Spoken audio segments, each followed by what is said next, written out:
Hare Krishna. So, Krishna performed his pastimes in Vrindavan from his birth to till he was 15. There are three aspects of his pastimes in Vrindavan. Kumar pastimes, that is up to 5 years, until he was 5 years of age. That pastimes is called childhood pastimes or Kumar Leela. Then Poganda Leela. Poganda Leela is from 6 to 10. Like this Poganda Leela, when he is 5 years old, he was allowed to take the calves, and he took the calves and he was performing his pastimes in the forest of Vrindavan. Previously, it was mostly his pastimes were at home. He killed Putana at home, then Sakatasura, Trinavartasura, all with his, all happened at home. Then his Poganda Leela, he started to kill the demons when he was in the pestering ground. Like the first demon he killed at the time was Vatsasura. A demon came in disguise, in the guise of a calf, thinking that he would kill Krishna and Balaram. But he got killed. Then Bakasura, a demon came in the form of a crane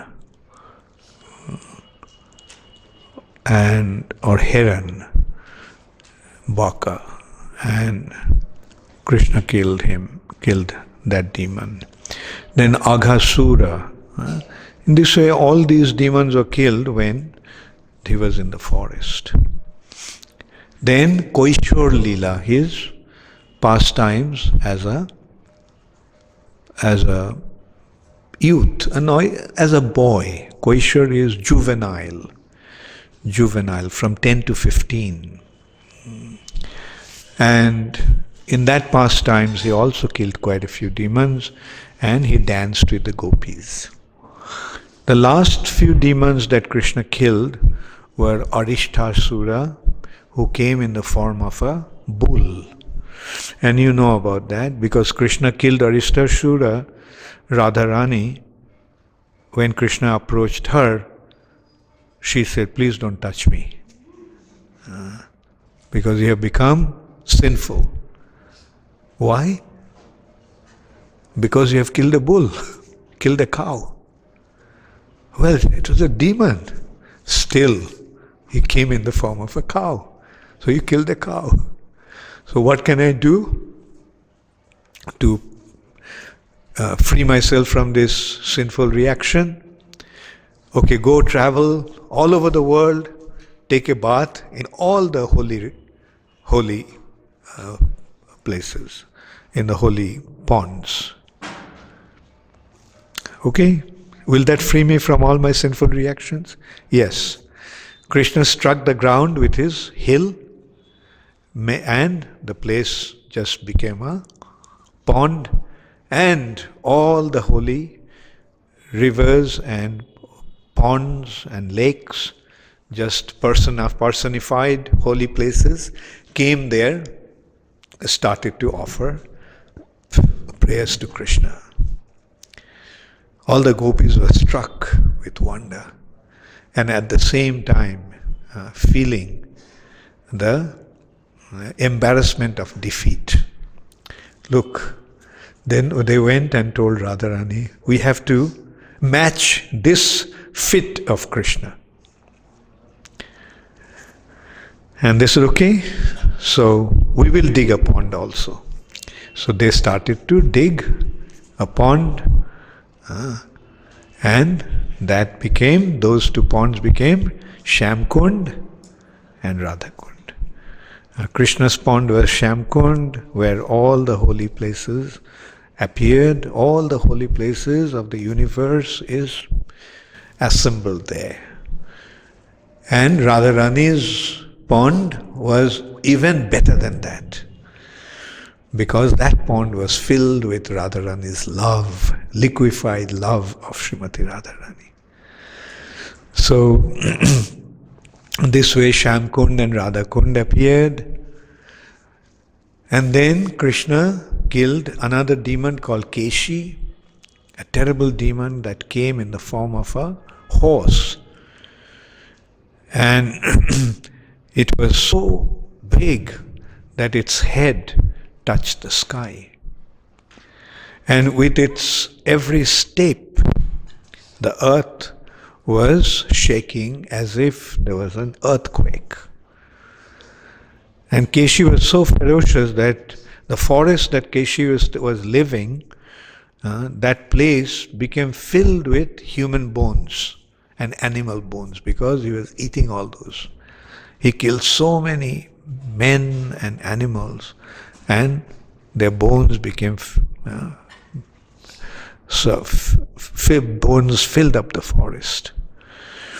So that terrible Keshi actually came to kill Krishna. And seeing Krishna, all the residents of Vrindavan were extremely afraid.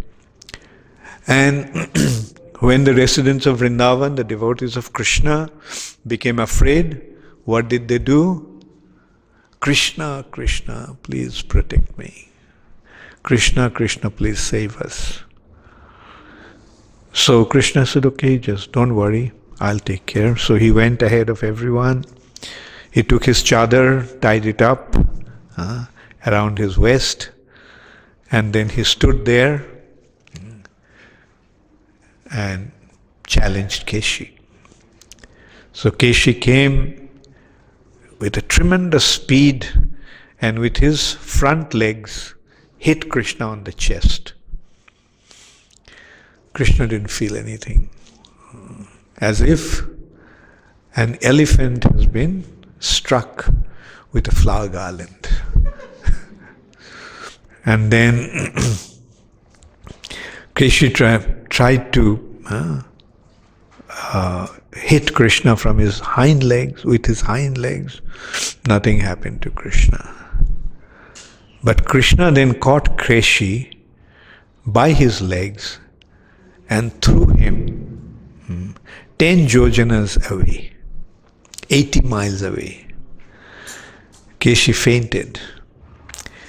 Keshi got up again when it regained his senses and came charging towards Krishna. This time he came with his mouth wide open, trying to swallow Krishna. Krishna just stretched his left hand. And Keshi's mouth, although it was so big, Krishna's hand first entered into Keshi's mouth without any difficulty. This has been described just as easily a snake enters into its hole. Krishna's hand enters into Keshi's mouth, but then Krishna's hand expanded so much that it choked Keshi's throat. And here also Krishna started to emanate heat from his hand, left hand. Keshi started to writhe in pain. And then Krishna smashed Keshi on the ground. Then he lifted Keshi up with his hind legs and started to swing him over his head. Keshi's life here left his body. There is one description in one of the Puranas that Krishna threw Keshi. When Krishna let Keshi go, Keshi's dead body went flying and landed in front of Kamsa. But by that time, Keshi's body became just a lump of flesh and bone. It's completely got out of shape, Like Kamsa couldn't figure out what actually happened, what fell in front of him. But then when Kamsa when Kamsa realized what it was or who it was, that it was Keshi, and such a powerful demon that even the demigods couldn't confront him.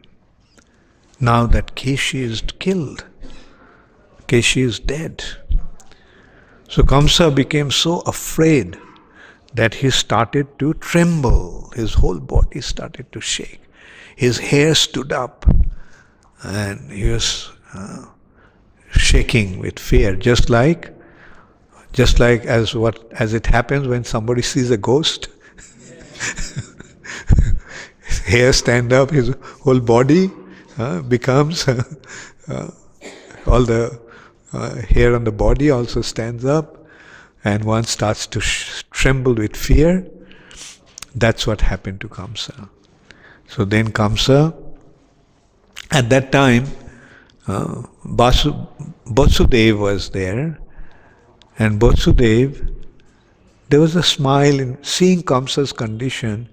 A smile just flashed across Vasudev's face. Kamsa noticed that, and he was furious. He was about to kill kill Vasudev. But at that time Narad Muni came and told Kamsa, by killing him, what will you gain? Killing Vasudev is not going to solve your problem. Your enemy is Krishna. So if you kill Vasudev, then Krishna will become even more angry. So rather to arrange to kill Krishna. So Kamsa said, arrange to kill Krishna? I'm trying to kill him since the time he was born. And do you think I spared any means? I tried my best to kill. I sent best of my men, not men, best of my demons to kill him. But look what he has done. He has killed all the demons, one after another. So then Narad told him, Kamsa, when the enemy is too strong, then you don't face him one at a time. You don't face him one by one. You gathered all your strength together and then you attack him. So Kamsa asked, how am I going to do that? So he said that in your possession, there's the very special bow that Lord Shiva had given you. So you make a challenge, you announce that anyone who would be able to string that bow, you will give him half of your kingdom. So, and then when all the kings will come, then you invite Krishna and then you deal with him. So all your friends will be there, so then you can face Krishna with your full strength. So Kamsa liked that idea. Also Narad Muni told Kamsa that Krishna is actually not the son of Jasoda. This Krishna who is killing all the demons, he is actually the son of Vasudev. So Kamsa became very, very upset. And that this is the eighth son who is supposed to kill him. So Kamsa actually called all his relatives and told about his plan. That we'll call Krishna and Balaram and we'll arrange this Dhanur Yagya, a sacrifice of the bow or worship of the bow, and whoever would be able to string the bow, we will give him half of my kingdom. Now the question naturally arises, Narad Muni, why Narad Muni is going to Kamsa and telling all these things? And that Krishna is Vasudev's son. Prior to that also, when Kamsa decided not to kill the firstborn, Narad Muni actually went and told him, Kamsa, 8th son, how do you figure out 8th son from which count? Back to front, or front to back, or middle to front. So don't take a chance. So, and that is why Kamsa actually started to kill all the 6 children. So the question naturally arises, why Narad Muni is doing that? Narad Muni is going to Kamsa out of all people and telling him all the secrets. The reason actually is, demigods were very concerned, very worried about Kamsa, and they were waiting for Kamsa to die. And they knew that Krishna would kill him. So they wanted to accelerate Kamsa's death. Now, if the children survived, then mother would take a long time to become pregnant again.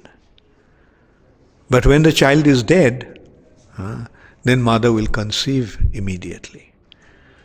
So that's why they requested Narad Muni to tell Kamsa, so that the children, 6 children would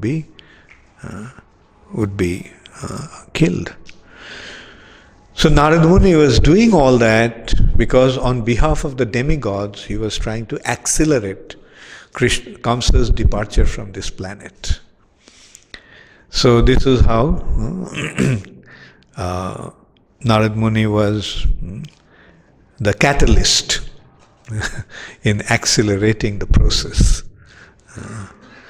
So Kamsa spoke to his relatives, calling them, and he started to tell them that how this amazing child killed Putana. Putana, again, was practically invincible. Nobody could defeat Putana. She was so powerful. But this, as a 7-day-old baby, killed her. And that also just sucking her breast milk.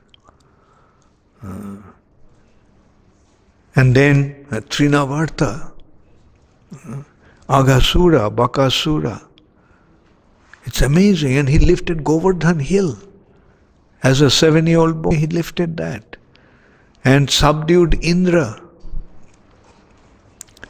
And this person must know some very special magic.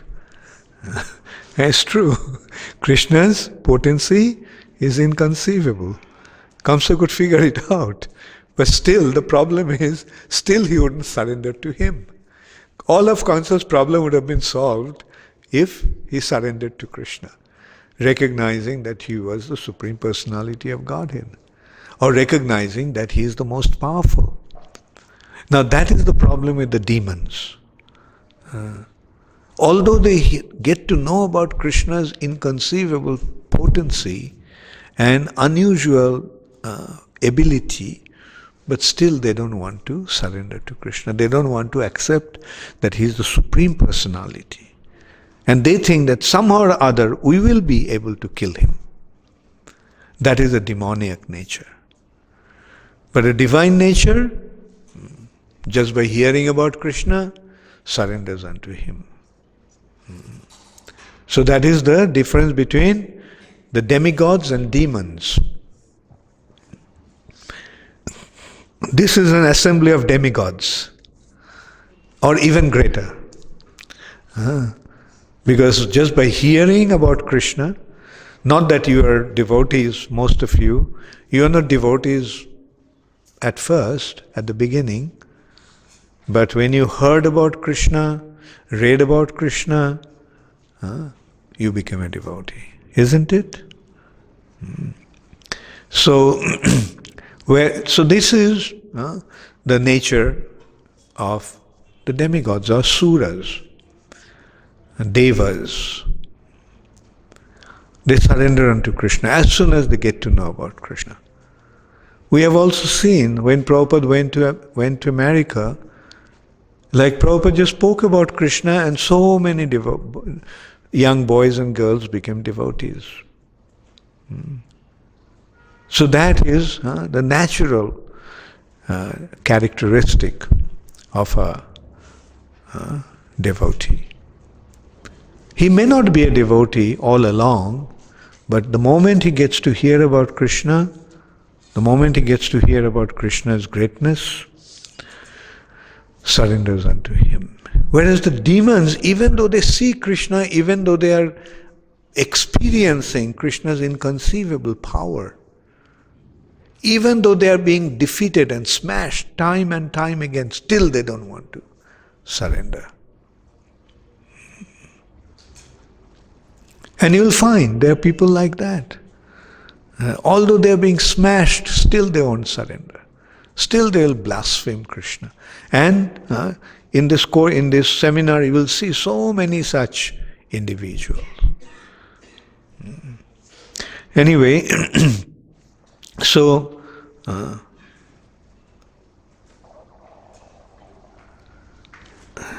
and then comes also remember that in other lives Krishna was his enemy.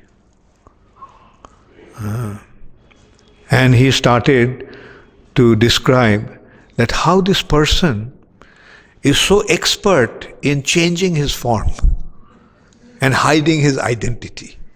Extremely expert. He appeared as a boar and killed the Hiranyaksha. And then he assumed another form, which is extremely unusual. Half lion and half man. And he killed another demon, Hiranyakashipu. And look what a cheat he is. He came as a dwarf and asked only 3 steps of land from Bali Maharaj, who had conquered all 3 planetary systems. Disguising himself as a dwarf, he came as a little brahmana and said, all I want is 3 steps of land. And Bali was prepared to give him everything. He was so enchanted by this little brahmana. Bali said, look, take anything you want. You have come to Bali. So you should ask for something worth its while to ask from him. He said, no, 3 steps of land is fine. Because greed is not good. Because the more you get, the more you want, the more you want. More you want to get. So after all, what more do we need? 3 steps is good enough to lie down. And when we leave our body, that's the place that we'll be occupying. So just give us 3 steps of land. So little dwarf asked for 3 steps of land, but what did he do? He assumed a gigantic form and covered up all 3 universe, all 3 planetary systems. So see, this is how deceptive this Krishna is. So we also have to be equally deceptive to deal with him. And so then he also mentioned that about how he is going to invite Krishna and Balaram, and he requested Akrura to go. So Akrura also is in a way is his uncle. No, is his cousin actually. Said, Akrura, you go and invite him. So, and you should go and tell, and he said, see, I'm his uncle. I didn't see him for so long. I'm really yearning to see him. Ever since his birth, I haven't seen him. And so your uncle, my dear, is eagerly waiting to see your beautiful face. So then he also told Akrura, you should go and tell Nanda the king of the Gopas, cowherd folks, that they should collect their all their dues, to pay tax, and all the milk product to supply the milk and milk product for this festivity.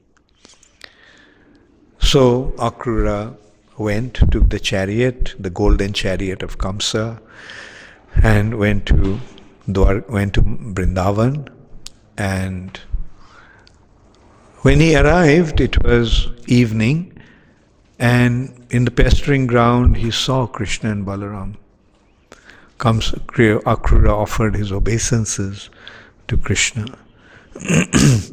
And Krishna and Balaram also were very respectful towards him, embraced him, and asked about the welfare of their relatives in Mathura.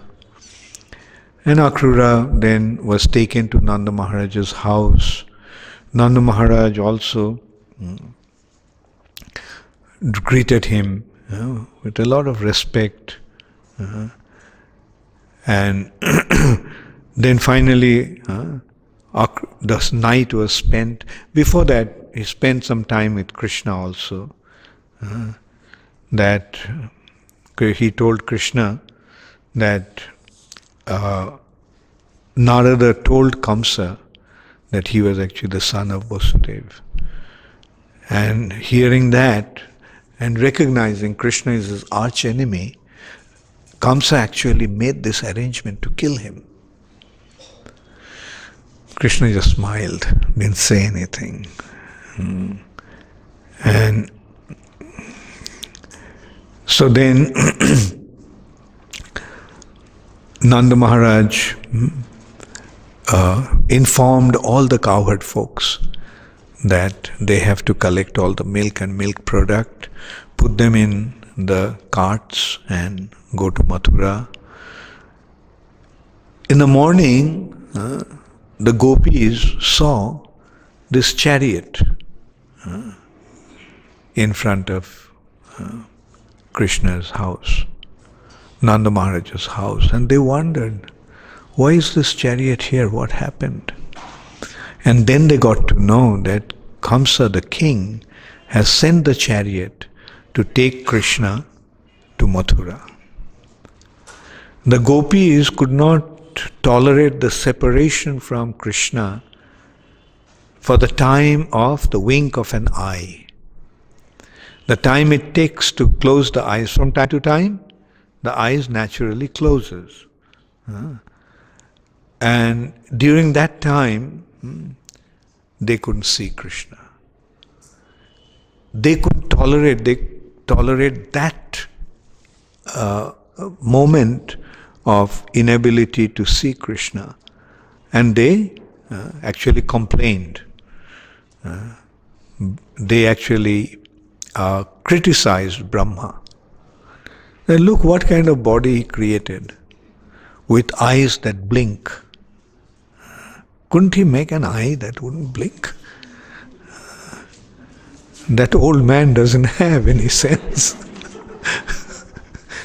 So this was the gopis' attitude towards Krishna. This was their attachment to Krishna.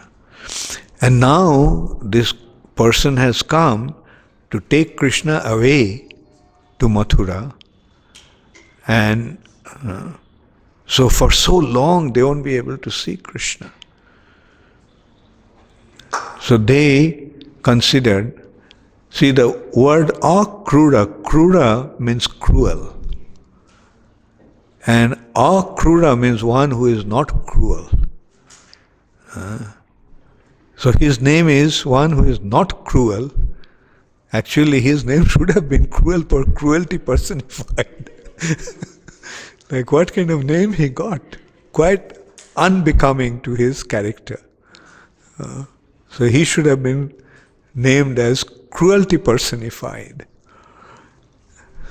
And then when the time came, Akrura took Krishna and Balaram on the chariot, and he was driving the chariot, and then the gopis tried to stop. Some were holding on to the wheels of the chariot, trying to stop it. Some got hold of the horses, Some were pulling it from back, from behind. Some even laid down in front of the chariot. Over my dead body, you'll take Krishna. I see. So that is the picture. How the gopis were trying to stop Akrura to take Krishna away. So then Krishna consoled them, please, let me go, I'll come back. The king has invited me, so I have to go. So this is how Krishna consoled the gopis and allowed them, convinced them to let him go. And they were,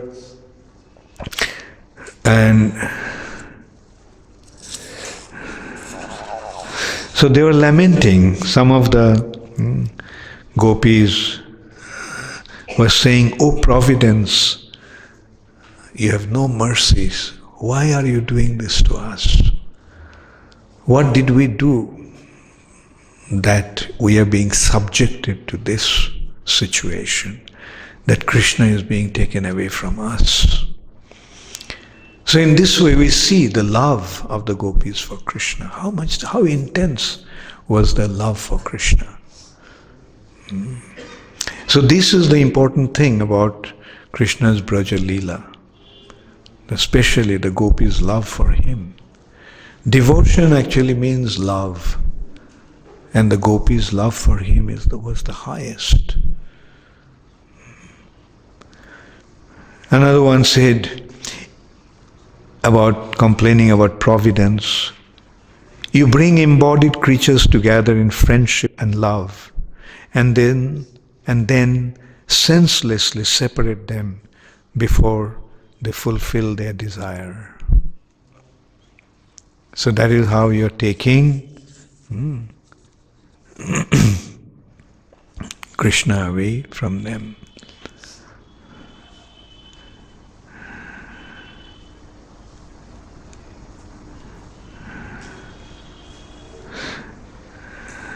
And then one gopi, addressing the other gopis, said, these are the words from Srimad Bhagavatam.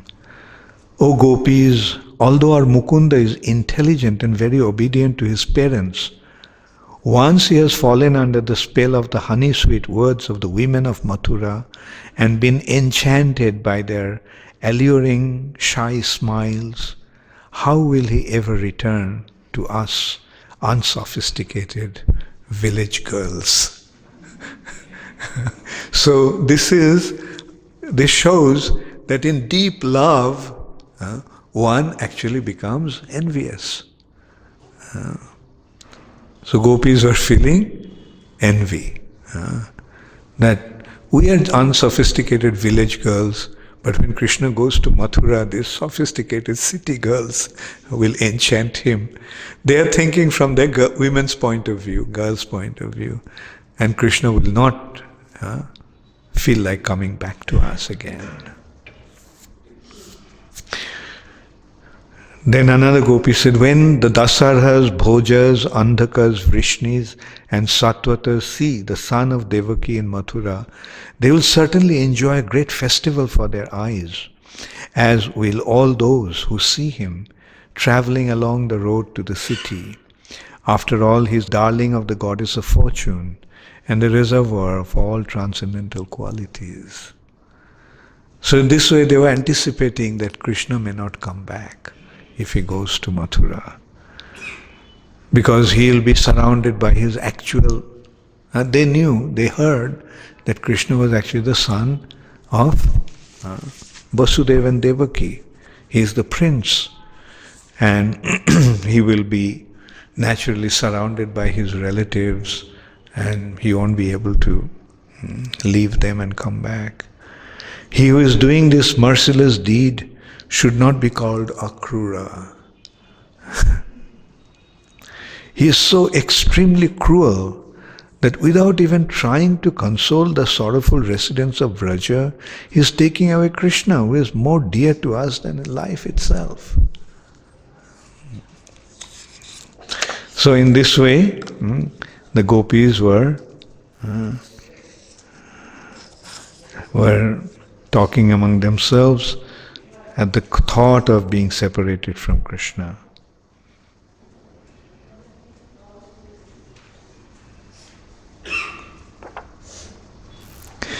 Then Krishna pacified them by some glancing at them with love and affection. And then the gopis followed him for some time. They followed the chariot for some time. And then Krishna requested them, please go back. Then at that time they just stood still there until the chariot disappeared from their vision, from their view.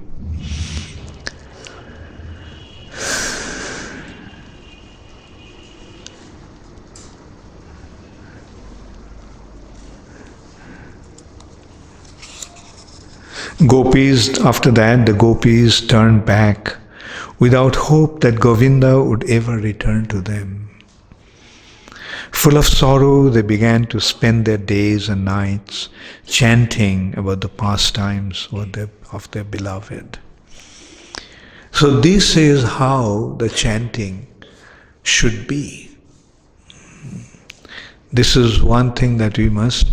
Actually, all these descriptions give us some very, very important instruction. So gopis were feeling the intense separation, and in that state of intense separation, what did they do? They were simply chanting Krishna's names. They were chanting, they were remembering Krishna's activities, Krishna's pastimes, what Krishna was doing. So with that mood, we should actually chant, the mood of separation. Otherwise, we tend to chant the holy name quite mechanically. Somehow finish the 16 rounds. But it should be chanted with sincere feelings.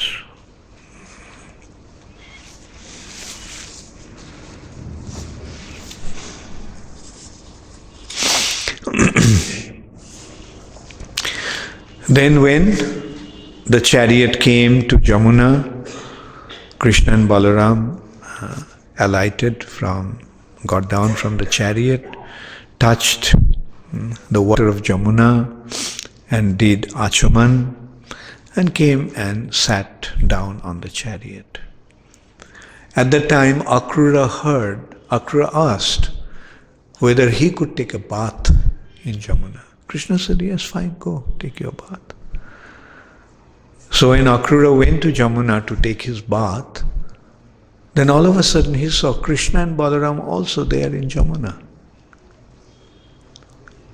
And he was surprised that Krishna Balaram was on this chariot. Now how come Krishna Balaram is here? So then he went to the chariot and saw that Krishna Balaram was still sitting there. So he came back, and now he saw something amazing. He saw Ananta Shesha, milk white, with thousands of heads, as if the Sumeru mountain with its range. Huge body. All his heads were decorated with crowns. And Krishna is lying on Narayan was lying on his serpentine bed. And he saw all the siddhas and charanas and sages and demigods were offering prayers to Krishna. So seeing that, he saw Anantashe adorned with a helmet, bracelet and armlet, which are all bedecked with many priceless jewels, and also with a belt a sacred thread, necklace, ankle bells, and earrings. The Lord shone with dazzling effulgence. In one hand he had a lotus flower, in the others a conch shell, discus, and club. Gracing his chest towards the Shivatsa mark, the brilliant coast of a gem and a flower garland. This is how he saw Krishna on Ananta's bed. Encircling the Lord and worshipping him were Nanda, Sunanda and his other personal attendants. Sanaka and the other Kumaras, Brahma, Rudra, and other chief demigods, the 9 chief Brahmanas, and the best of the saintly devotees headed by Prahlad, Narad, and Uparichara Bashu. Each of these great personalities were worshipping the Lord by chanting sanctified words in praise in his own unique mood. Also in attendance were the Lord's principal internal potencies, Shri, Pushti, Gir, Kanti, Kirti, Tushti, Ila, and Urja, as were his material potencies, Vidya, Avidya, and Maya, and his internal pleasure potency, Shakti. As Akrura saw that, he became extremely pleased, extremely enchanted in his heart, and felt enthused with transcendental devotion. His intense ecstasy caused his bodily hairs to stand on ends and tears to flow from his eyes, drenching his entire body. Somehow managing to steady himself, Akrura bowed his head to ground. Then he joined his palms in supplication and in a voice choked with emotion, very slowly and attentively began to pray. So these prayers, some of these prayers I have selected, and they're so beautiful. Actually, these prayers are a very wonderful way to recognize the glory of the Supreme Personality of Godhead. When these pure devotees of the Lord offer their prayers, they become the very wonderful means to recognize the greatness of the Lord and develop our attachment to Him. So one such prayer was earth, water, fire, air, ether, and its source, false ego. The Mahat Tattva, the total material nature and her source, the Supreme Lord's Purusha expansion, the mind, the senses, the sense objects, and the senses presiding deities. All these causes of the cosmic manifestation are born from your transcendental body. So Krishna is the source of everything. What is the immediate manifestation? The 5 elements: earth, water, fire, air, ether. This perceivable world is a combination of these 5 elements. What is the source of these 5 elements? False ego. What is the source of false ego? Mahat Tattva. This is how it is going from one to another. Then what is the source of Mahat Tattva? Actually, Mahat Tattva is the total material energy, the total material nature. And her source, the source of material nature is Lord's Purusha incarnation, Vishnu. Vishnu is Lord's Purusha incarnation, and the Purusha incarnation is the source of the material nature. And in this way, the mind, the senses, the sense objects, and the senses presiding deities, all these causes of the cosmic manifestation, is emanating from, where is it coming from? Krishna. So this way we can see the Vedas give us such a profound scientific understanding of creation. Like when we see this concept of creation as opposed to the so-called scientific concept of Big Bang theory or primordial soup, becomes such a crazy and childish concept. And that is another problem with the modern science. Modern science is actually demoniac science. It is demoniac because they decided, they have resolved that they are not going to accept God. They have decided they have nothing to do with God. The moment somebody accepts that God's existence or God is the source of everything, they say you copped out, you are not a scientist anymore. So this is, you can see how demoniac it is. The moment you try to establish the Supreme Personality of Godhead as the cause of all causes, then immediately they reject you. You see how they are the chelas of Kamsa.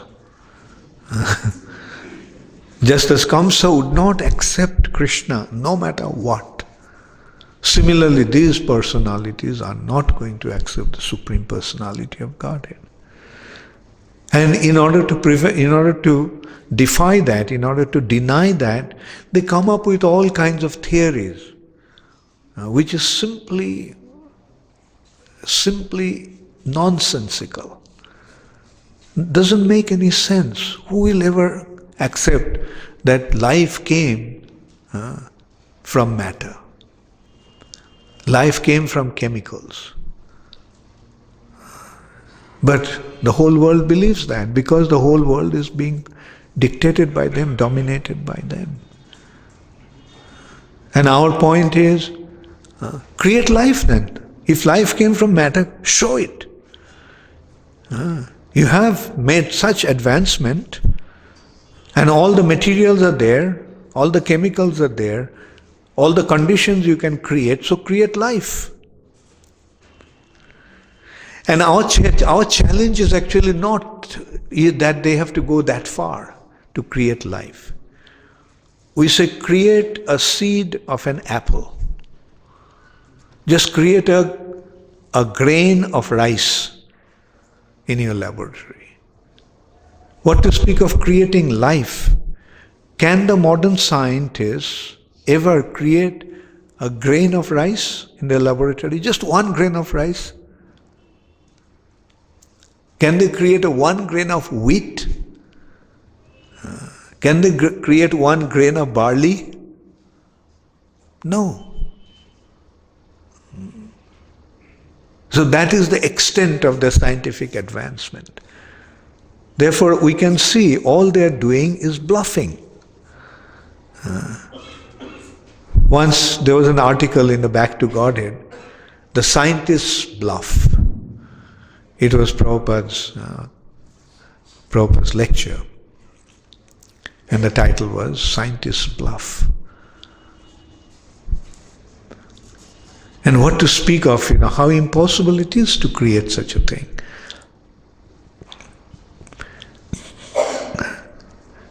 Actually, the other day I was talking to a scientist and I was telling him a simple way, like he was open, he was ready to accept. And I just pointed out one thing, that did you ever consider the difference between organic and inorganic materials, substance in chemistry? How many of you have done chemistry here?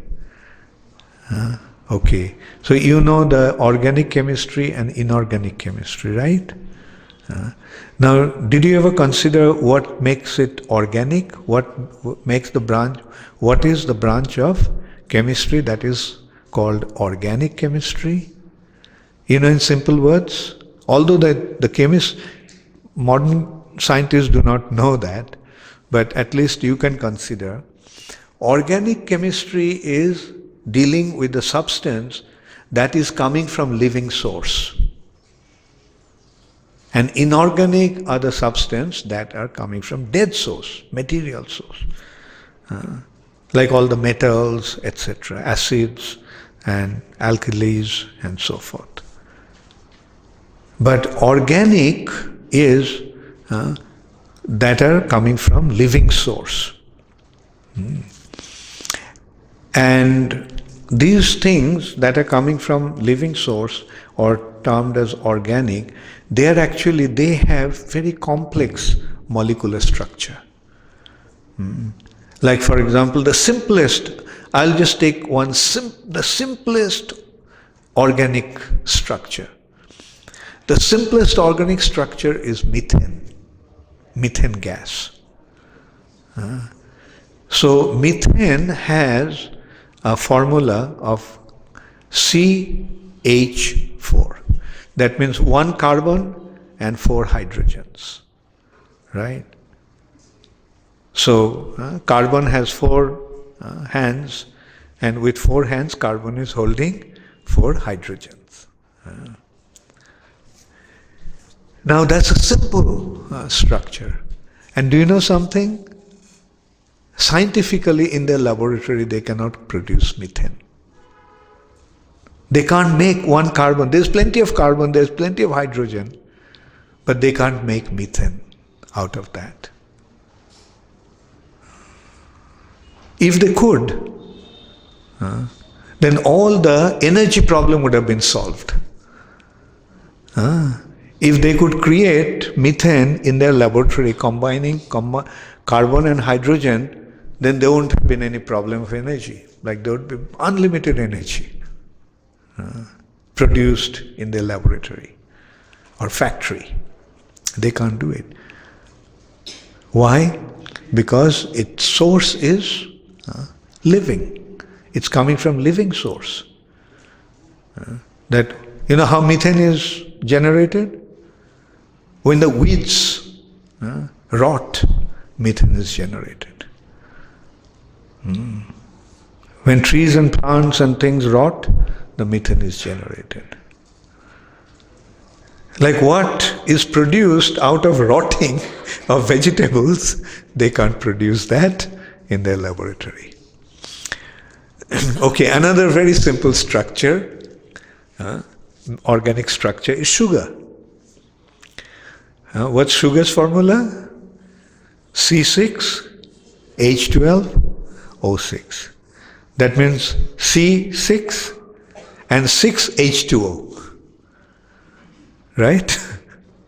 6H2O makes it 12 hydrogen and 6 oxygen.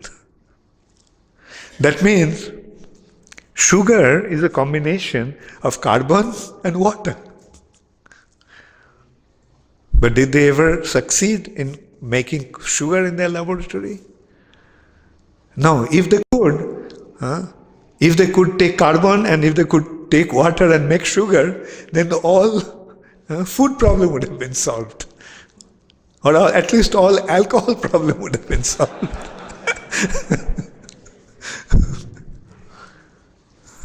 But they can't make it. Because the source of sugar is not just carbon and water, but it is actually the sugar cane plant that is converting that carbon and water into sugar. But so this is actually taking us, even this proper approach takes us to another consideration.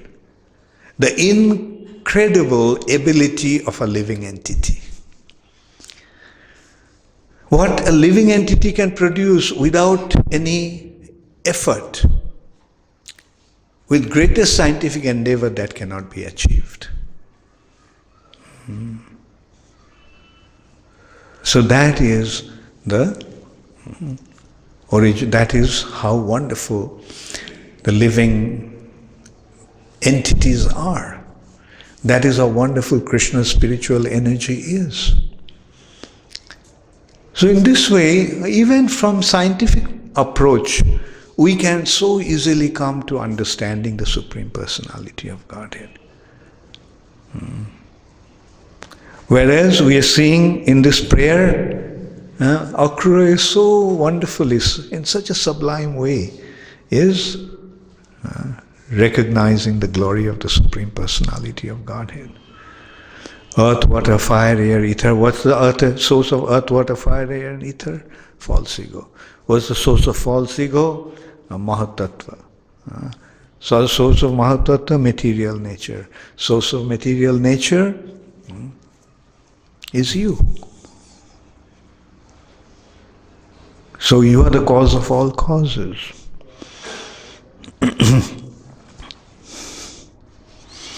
And then Akrura is saying, goodness, passion and ignorance, the qualities of your material nature, entangle all conditioned living beings from Brahma down to the non-moving creatures, that is trees and plants.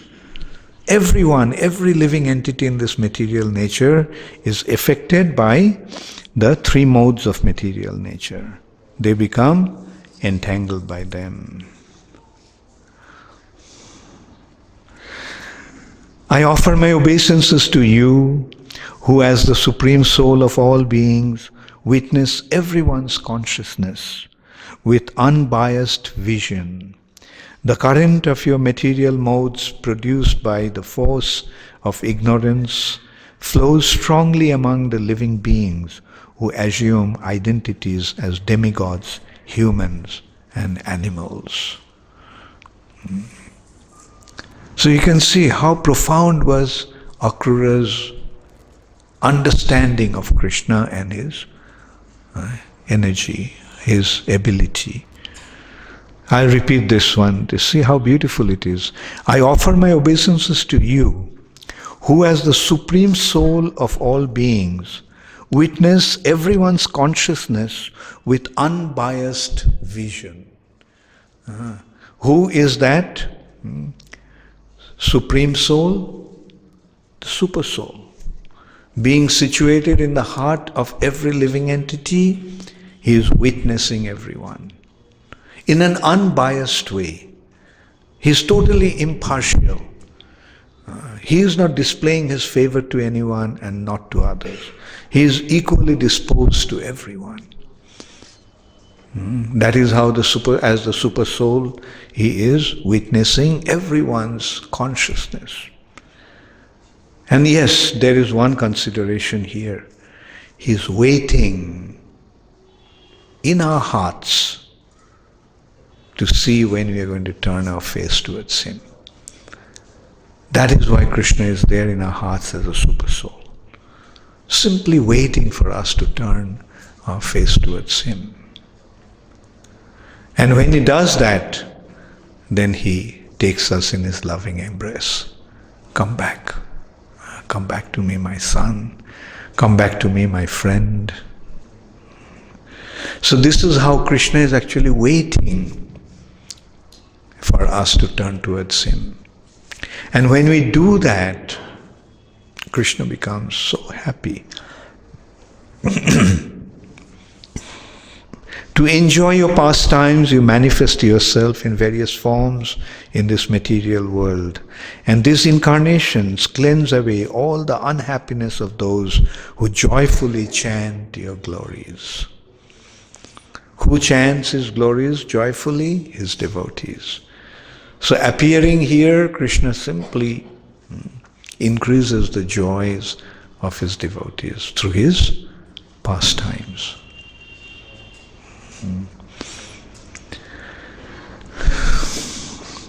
O Supreme Lord, the living entities in this world are bewildered by your illusory energy.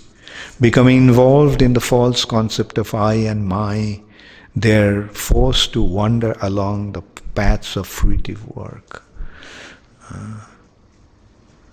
So you can see the depth of his understanding. He is declaring who are the people who are actually wandering in this world. Those who are simply concerned about the concept of me and mine. based on this bodily identity. I am this body, me means I am this body. And whatever is in relation to this body is mine. And what is that doing? That is tying him down to this material nature. Therefore, sometimes people don't like to come to this kind of programs. Because these programs directly or indirectly tell everyone to give up his attachment to his family and friends. But what to do? That is what we need to understand.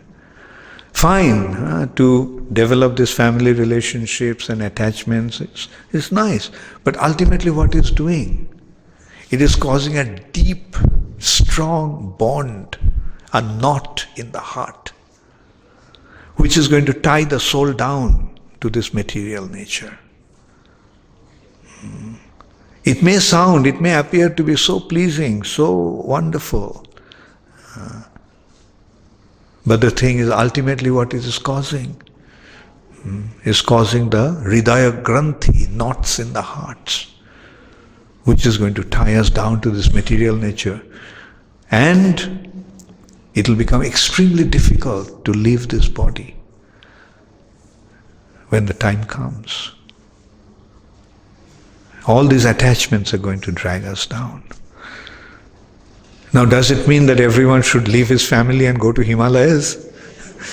No.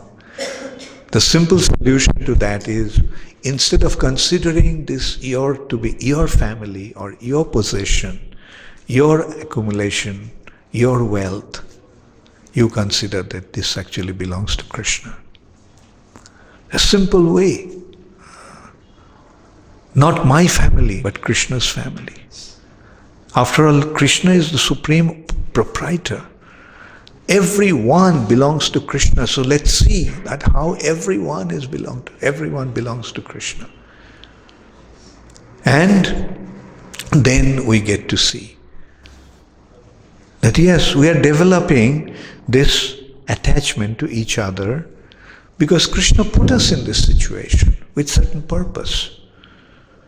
What is the purpose? To serve him. Our business is to serve him. So the situation that we are in, that some individual souls that we have come together, let us consider that it is Krishna's arrangement to serve him in this situation. And Krishna is putting his devotees in this situation. So our children are Krishna's children. Krishna put us in that condition. And there, we are their custodian. We are their caretaker. And in this respect, we can consider how wonderful the Vedic concept is. You know, in the Vedic concept, a girl does not belong to the parents. Daughter doesn't belong to the parents. The parents are only the custodians. And who is the owner of the daughter? Her husband. Don't you see that? There are so many husbands here. You went and claimed the daughter and they became yours. And she had to sever all her relationships with their previous family.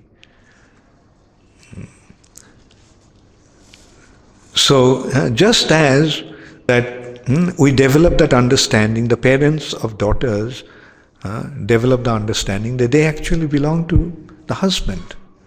And they bring up the daughter with that understanding, and they consider that it is their responsibility to hand over the daughter to the rightful owner in due course of time. And they do that. They consider that's their responsibility.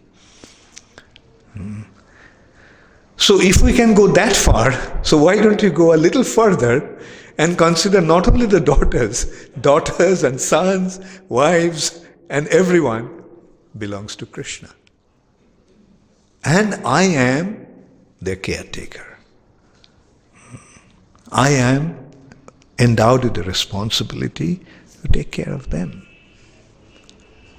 And in due course of time, I have to leave or they have to leave. So when the time comes, we go back to our master. Is it a very difficult thing to do? How come everyone is so silent? Is it a very difficult thing to do? To recognize that Krishna is the supreme proprietor and everything belongs to Krishna. Everyone belongs to Krishna. Even we belong to Krishna individually. I am not mine. I belong to Krishna. And let Krishna do whatever he wants to do with me. That should be our attitude, and that is called devotional attitude. So, with that understanding, a devotee approaches Krishna.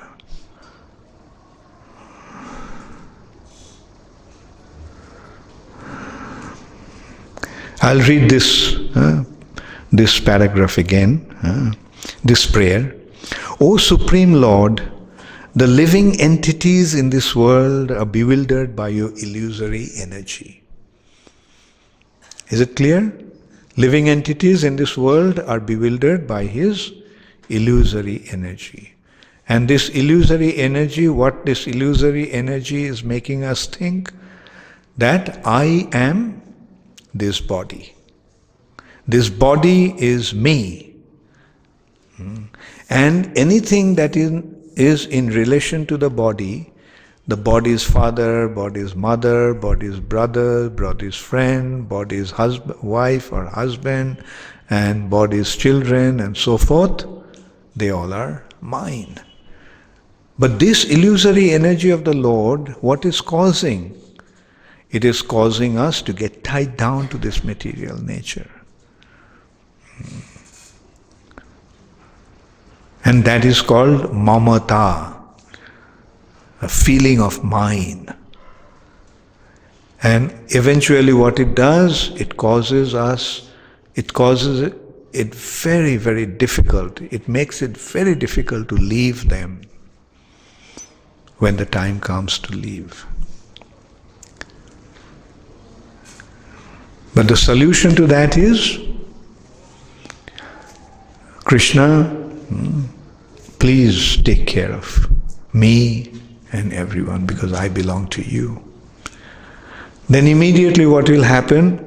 The illusory energy will become ineffective. The moment we surrender to Krishna, the illusory energy will become ineffective to us. All her spell will immediately be dispelled.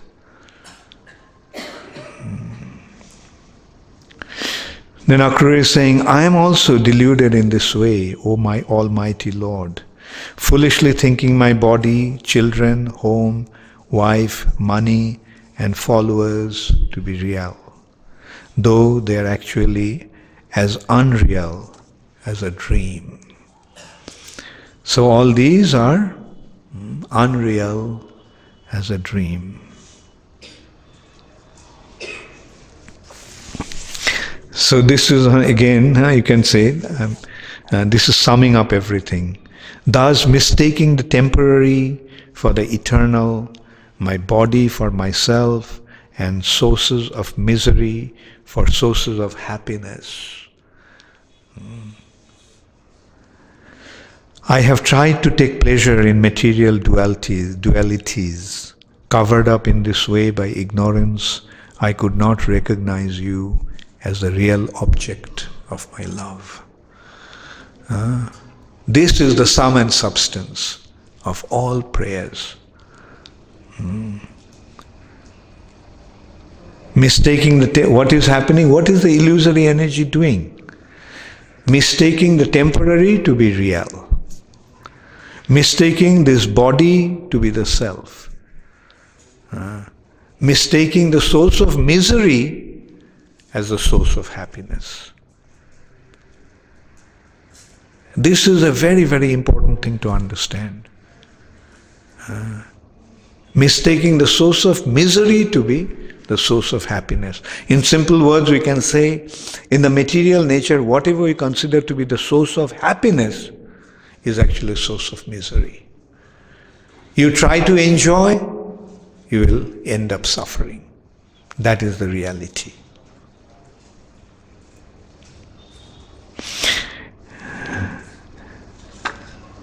Anyway, so then after offering prayers to Krishna in this way, in the water, Akrura went back to the chariot. And when he went back to the chariot, Krishna asked him, Akrura, it looks like you saw something unusual. And then, something unusual in the sky or in the earth or in the water. From your appearance, we think you have. And Akrura's reply was, whatever wonderful things the earth, sky or water contain, all exist in you. All exist in you. Since you encompass everything, when I am seeing you, what I have not seen. Isn't it wonderful? Just by seeing Krishna, everything is seen. Because Krishna is the source of everything. And now that I am seeing you, O Supreme Absolute Truth, in whom reside all amazing things on this earth, in the sky and in the water, what amazing things could I see in this world?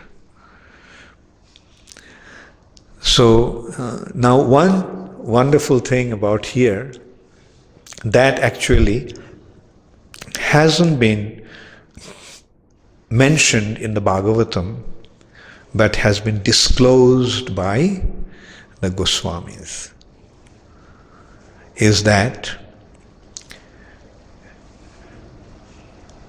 there are two Krishnas.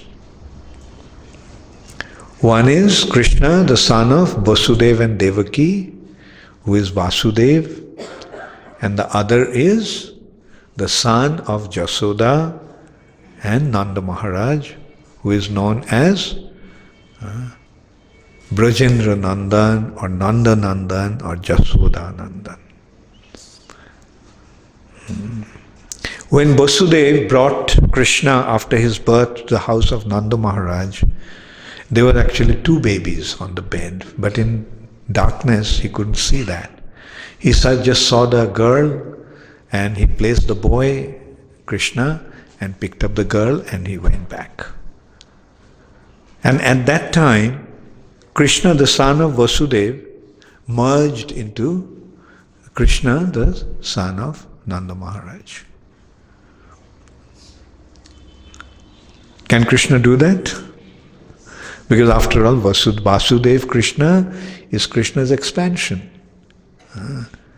So he merged into Krishna, Nanda Nandan Krishna, who is the original Supreme Personality of Godhead.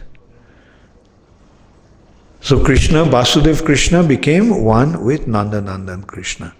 But here, when Akrura was taking Krishna to Mathura, at this point, Nanda Nandan Krishna went back to Vrindavan and Akrura brought Vasudeva Krishna to Mathura.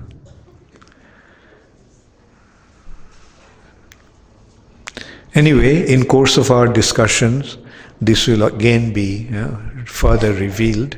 I will describe in more details. So this is the point. Krishna, Brajendra Nandan Krishna is the original Supreme Personality of Godhead. And he never leaves Vrindavan. Vrindavanam parittajya kutra kadapi na gacchati. He never leaves anywhere living. He never leaves Vrindavan and goes anywhere else. So Vasudeva Krishna was brought to Mathura. Vasudeva Krishna. So when they came at the outskirt of the city, they found that Nanda Maharaj and other cowherd people have already arrived there. The question comes, Akrura came on riding on a chariot, taking Krishna Balaram. How come Nanda Maharaj, carrying all this load in bullock carts, arrived there earlier? The answer is, these cowherd people knew a shortcut to Mathura. Whereas Akrura took the royal road, driving the chariot. So Nanda Maharaj and others were already, all the cowherd people were there. So when Krishna and Balaram arrived, so Akrura wanted to take Krishna and Balaram to his house. But Krishna said, no, not now. But I will go to your house after I fulfill my mission. I have come here to kill Kamsa, so let me first kill Kamsa and then I'll go to your house. And so Krishna took his bath, took some prasad, not prasad, bhoga.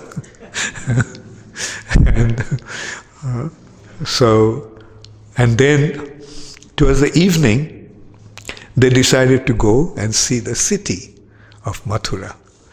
So there is a beautiful description of Mathura. Anyway, it's running. I will not go into the details. That shows what a gorgeous city Mathura was.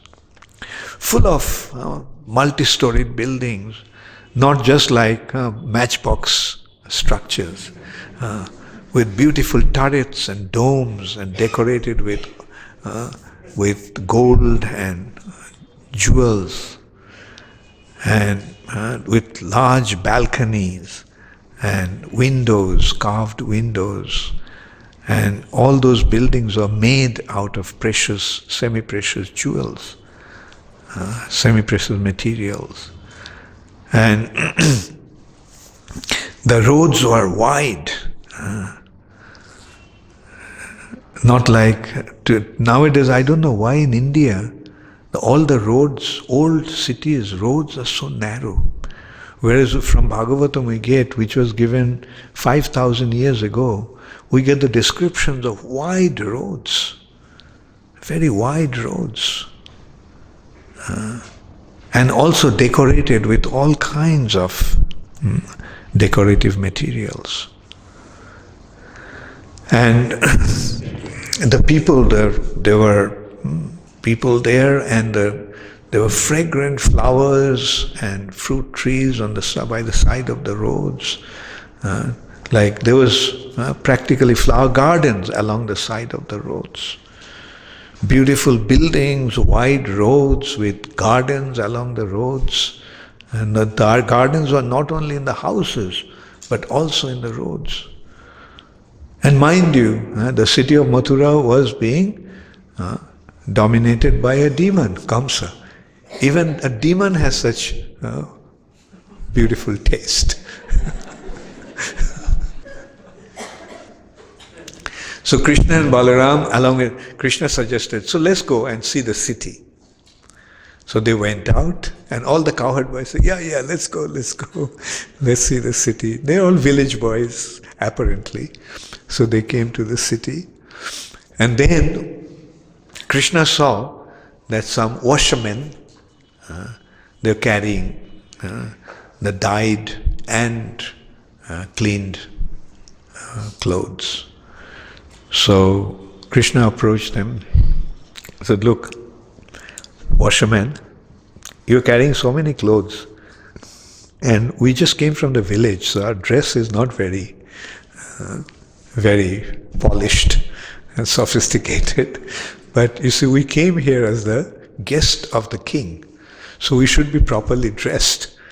So will you please give us some nice dress to wear? The washerman became furious. He said, these are the dresses for the king. How dare you desire these dresses, you impudent village boys? And in this way he kept on blaspheming Krishna. So Krishna just moved his hand, and his head got chopped. Just his hand chopped his head off. And seeing that, all the other washermen ran for their life. Then Krishna and Balaram opened the bundle of clothes and selected some nice ones, and they put on, and let all the cowherd boys also put on those dresses. Then one weaver came, and on his own he actually pulled out some beautiful shawls and things and decorated Krishna. So Krishna was so pleased, said that just because you have done that, in this life you will enjoy the wealth that is unimaginable even by a king. And after this life you'll go back to spiritual sky. So see, this is the reward for rendering devotional service. You render some service with love to Krishna, and Krishna will reward you in such a wonderful way that in this life you'll enjoy a kind of a life that even a king cannot imagine. And after this life, you'll go back to Godhead. So isn't it a good proposal to become a devotee?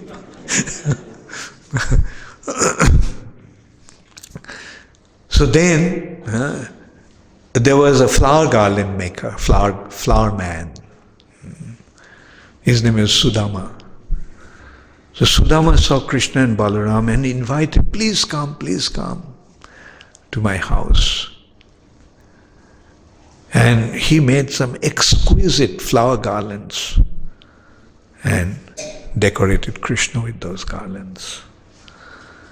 Krishna also blessed Sudama in the same way, that you will become my associate in the spiritual world.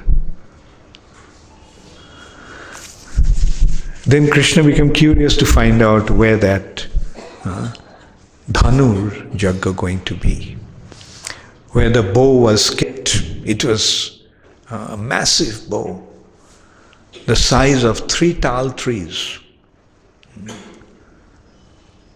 And Kamsa actually made a challenge that if anybody could string that bow, he would give half the kingdom. So Krishna inquired from people, can you tell me where is that place where that sacrifice is going to take place, where the ceremony is going to take place? So people pointed out, yeah, it's there. So Krishna walked to the thing,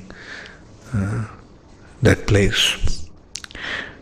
And that, you see, that bow, nobody could actually lift that bow. It was so heavy. But what Krishna did, with his left hand he lifted the bow.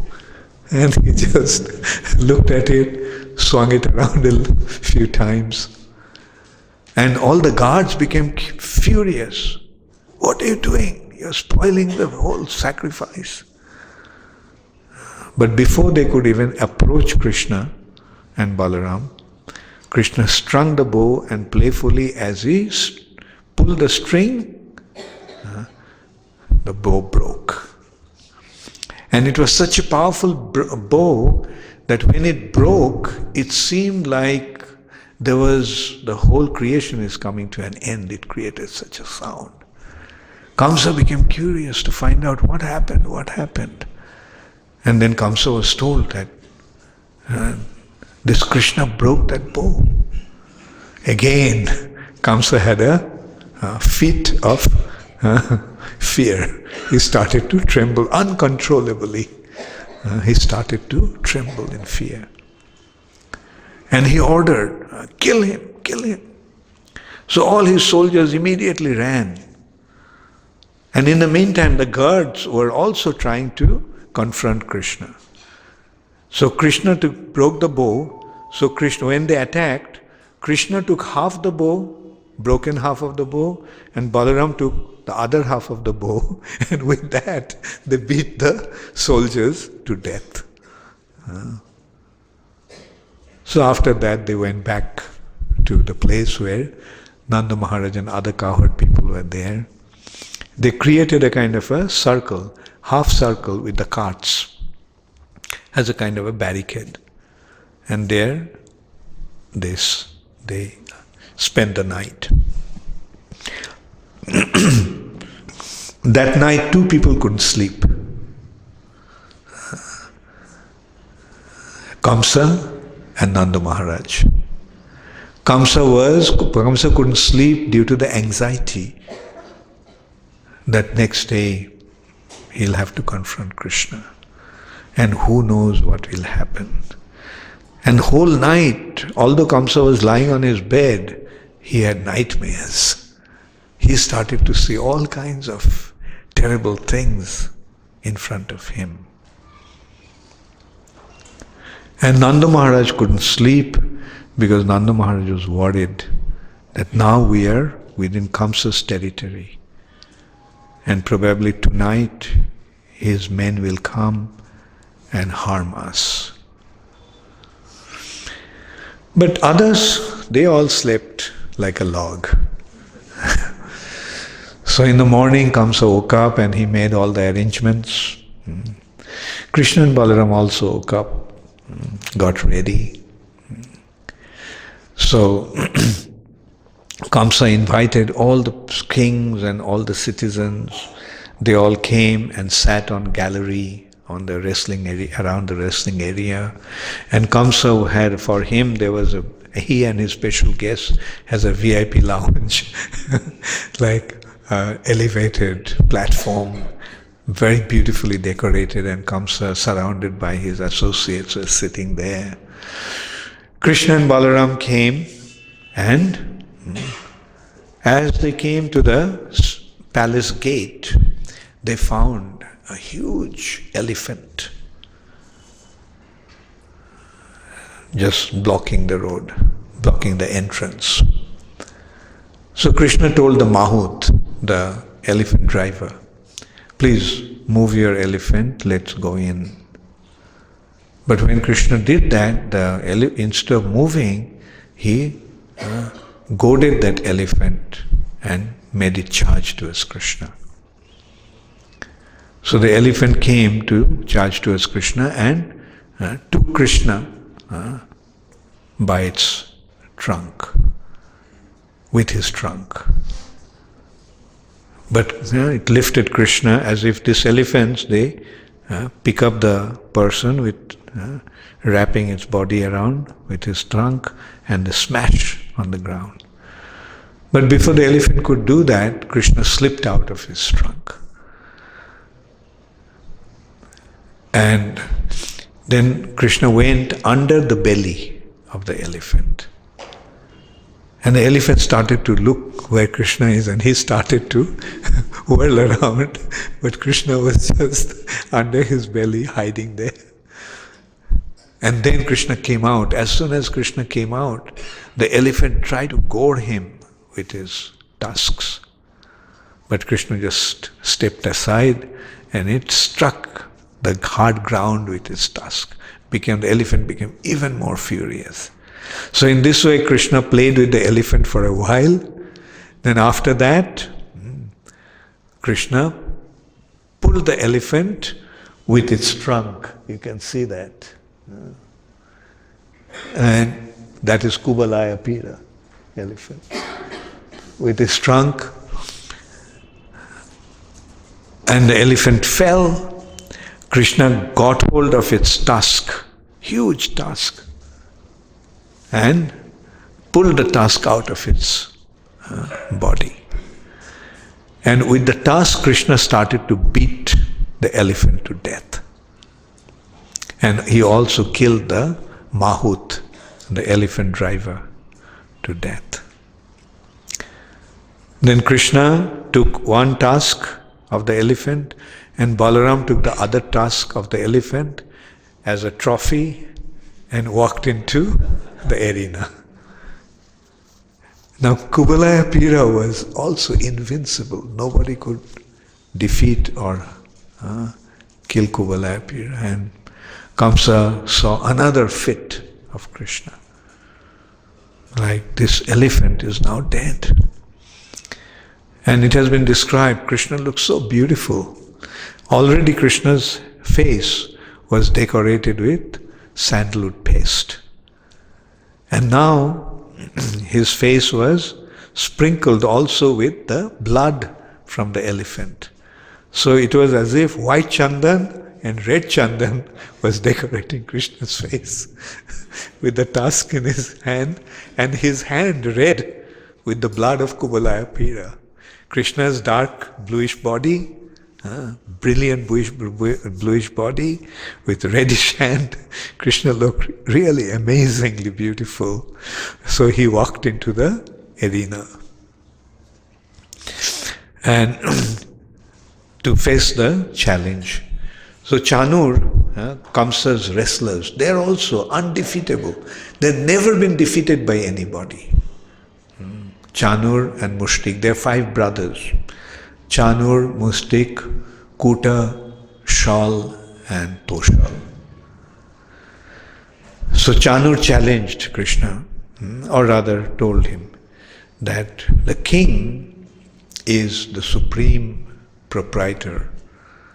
King is the proprietor of his citizens, and the citizens' business is to please the king. So it is very nice that you have come to give pleasure to the king. We have heard that you are very expert in wrestling. We heard that you always wrestle with each other and you are very expert. So it's very nice that you have come to please the king. And in this bout, you may die. But what's the harm? By giving up his body for the sake of the king, one achieves inconceivable piety. So take advantage of this good fortune of yours that has come on its own accord. Be prepared to give up your body for the sake of your king. Krishna said, fine, but generally the wrestling takes place among the equals. Now, we are little children, and you are such powerful wrestlers. Do you think it's a right match? So Chanur said, you may look like a child, but you are not a child. Last night you broke that bow as if it was a child's play. And just now you killed Kubalaya Pira.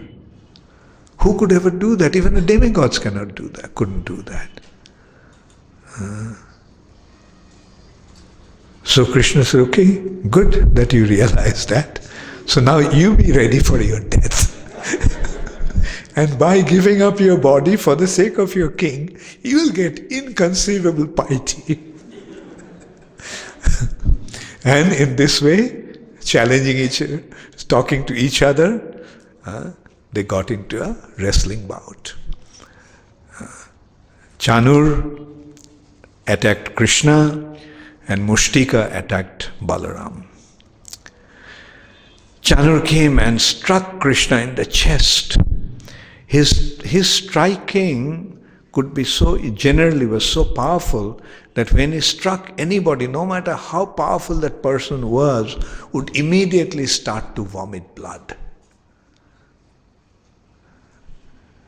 But Krishna didn't budge, he just stood there as if it was just a wind touching his body. And then they started to fight. And a terrible fight ensued. Krishna and Balkrishna was fighting with Chanura, and people were crying, no, this is not the right match, it's unfair. What kind of a king Kamsa is? Everybody knows that he's so wicked, and now see what his wicked deed is being displayed in public. He got these two children to fight with this mountain-like wrestlers. But although they were crying like that, but eventually Krishna caught Chanura and he swung him over his head for a few times and then he smashed him on the ground. and Chanura's life had left his body. And Balaram struck him so hard in the chest, Mushtika started to vomit, and his body became a lump of flesh lying on the ground.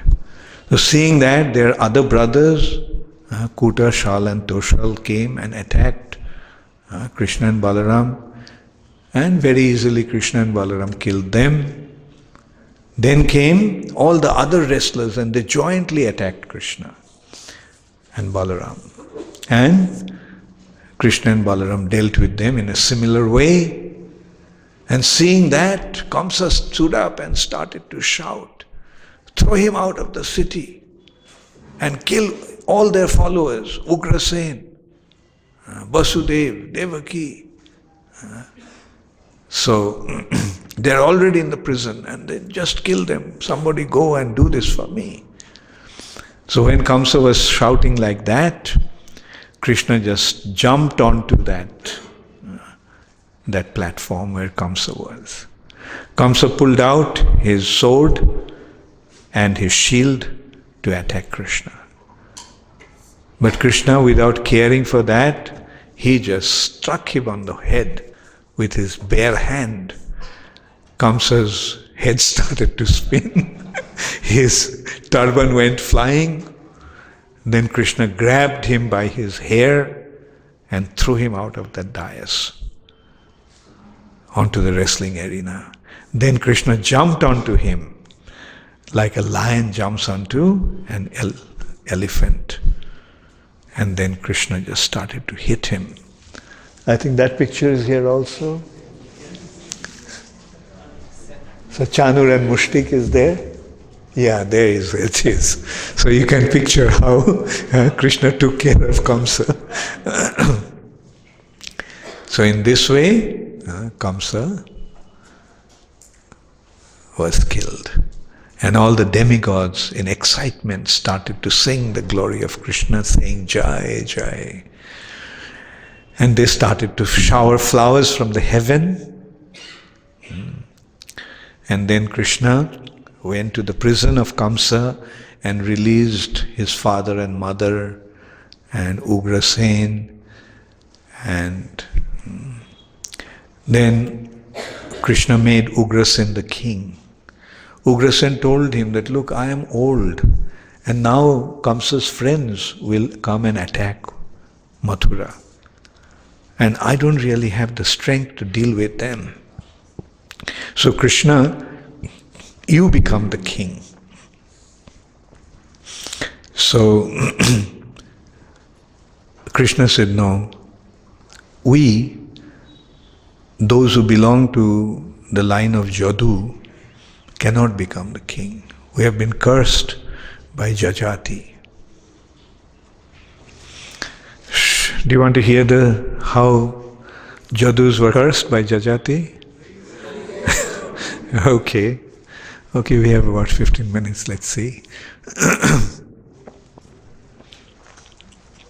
Where should I start? Okay, the demigods and demons are fighting. They had been fighting all the time. It was a natural animosity that the demons had towards demigods. Because the demons felt that although they belong to the same family, the demigods have all the facilities. They live in heavenly planets, they have control over the universal affairs and so forth, whereas they don't have any control.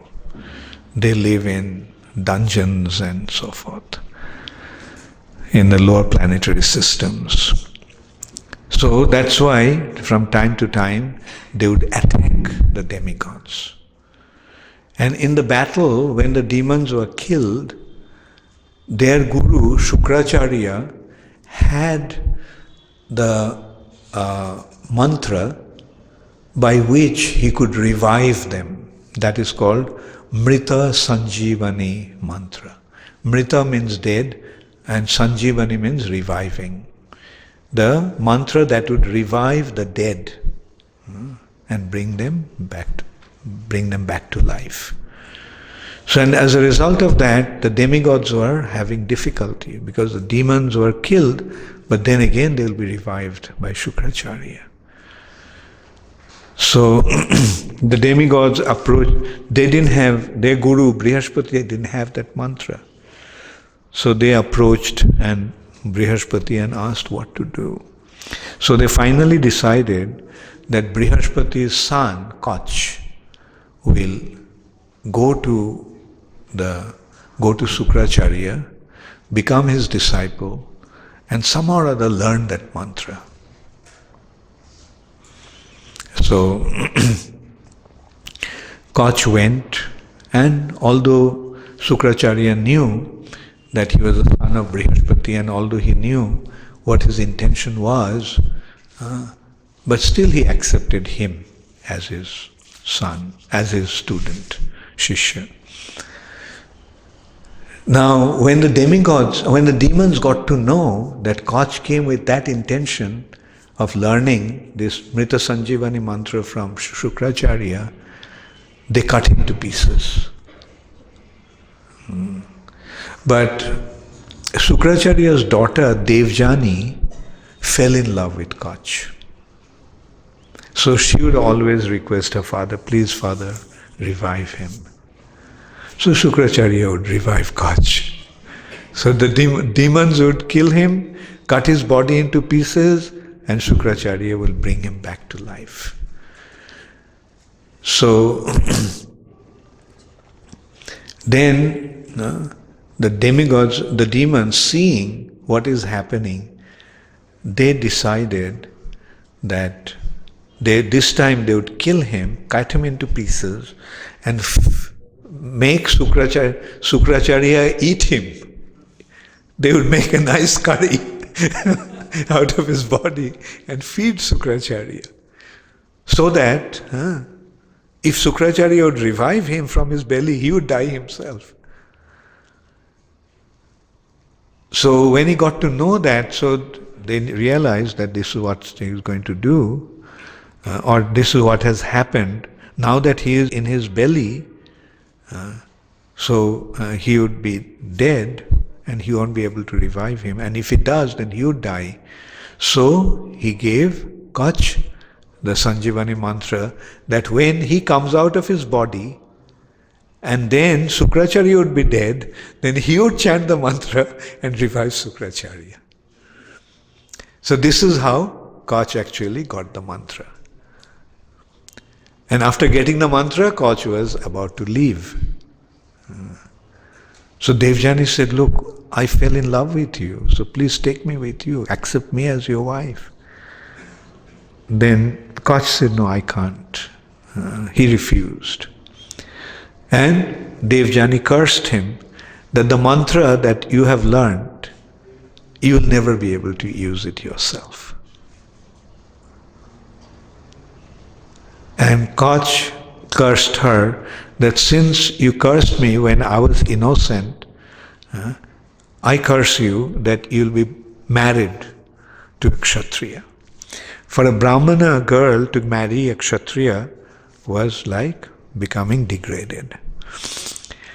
Anyway, so Kach left, Devjani was there. And Devjani, Shukracharya used to live in the palace of the demon king, Daitya king, Vrishaparva. And Vrishaparva's daughter Sharmishtha was, Sharmishtha and Devjani was very close friends. So one day they went to take bath in a lake. And when they were taking bath, leaving their clothes on the shore, the wind blew away the garments, and quickly when they came out after coming out of the water, Devjani was quickly dressing herself, and she mistakenly picked up Sharmishta's cloth and wore it. So seeing that, Sharmishta became very upset. And he said that how do you dare to wear my cloth?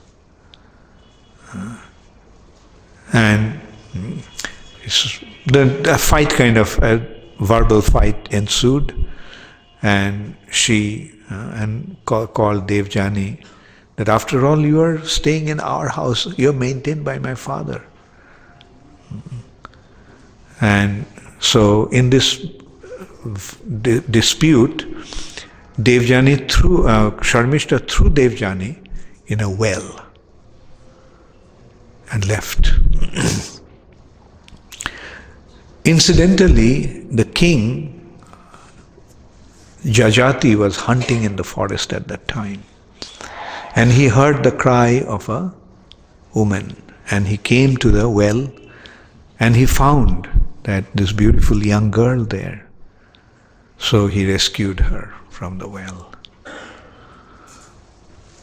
So then Devjani wanted to marry Jajati. So he said that, look, Jajati said, look, you're a Brahmana girl. Brahmanas are superior, therefore Brahmana girl is like a mother. So how can I marry you? And Devjani reasoned with him that, look, when you pulled me out of the well, you held me by my hand, and just by doing that you have accepted me as your wife. So he said, look, then you have to take permission from your father. So Sukracharya agreed. And in the meantime, when Devjani went back, reported to the father what happened, Sukracharya became extremely upset. Then Sukracharya went to Brishaparva, king of the demons, and said, look, your daughter has insulted my daughter in this way, I'm leaving. Brishaparva knew that if the guru lives, then he'll be in great trouble. Therefore he begged him, please stay back, please stay on. So Sukracharya agreed to stay on one condition, that Sharmishtha, king's daughter, would become the maidservant of Devjani. So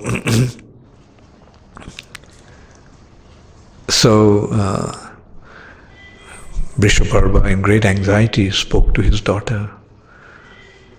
And Sharmishta was so noble, she said, yes, for the sake of the whole clan, I will accept this condition. So then, incidentally, when Devjani got married to Jajati,